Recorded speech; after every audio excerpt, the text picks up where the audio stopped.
महिलेच्या नावावर असलेली मालमत्ता तिच्या मृत्यूनंतर नेमकी कुणाला मिळते, पतीला की माहेरच्या वारसांना?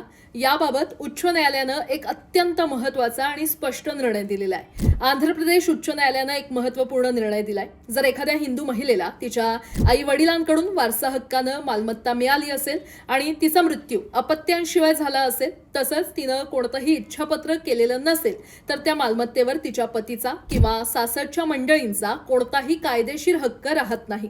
अशा परिस्थितीमध्ये ती मालमत्ता महिलांच्या वडिलांच्या कायदेशीर वारसांकडे जाते.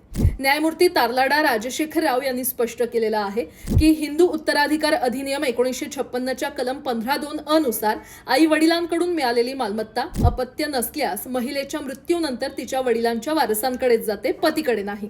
या प्रकरणात एका महिलेनं 2002 मध्ये तिची मालमत्ता पहिल्या नातीला भेट दिली होती.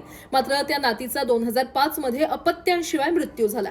यानंतर आजीनं आधीची भेट रद्द करून दुसऱ्या नातीच्या नावावर इच्छापत्र केलं. 2012 मध्ये आजीच्या मृत्यूनंतर दुसऱ्या नातीनं महसूल नोंदीत नाव नोंदवण्यासाठी अर्ज केला. आरडीओनं तिच्या बाजूनं निर्णय दिला, पण मृत नातीच्या पतीनं याला आव्हान दिलं.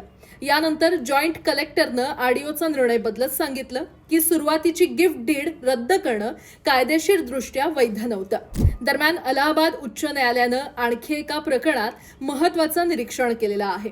कोर्टानं असं सांगितलंय की पोटगी म्हणजेच मेंटेनन्स प्रकरणांमध्ये पत्नीनं पतीचं उत्पन्न वाढवून सांगणं ही सामान्य बाब आहे. फक्त याच काळावरून पत्नीविरोधात खोटं विधान केल्याची कारवाई करता येत नाही. या प्रकरणात पतीनं पत्नीवर कारवाई करण्याची मागणी केली होती, पण न्यायालयानं ती याचिका फेटाळून लावली.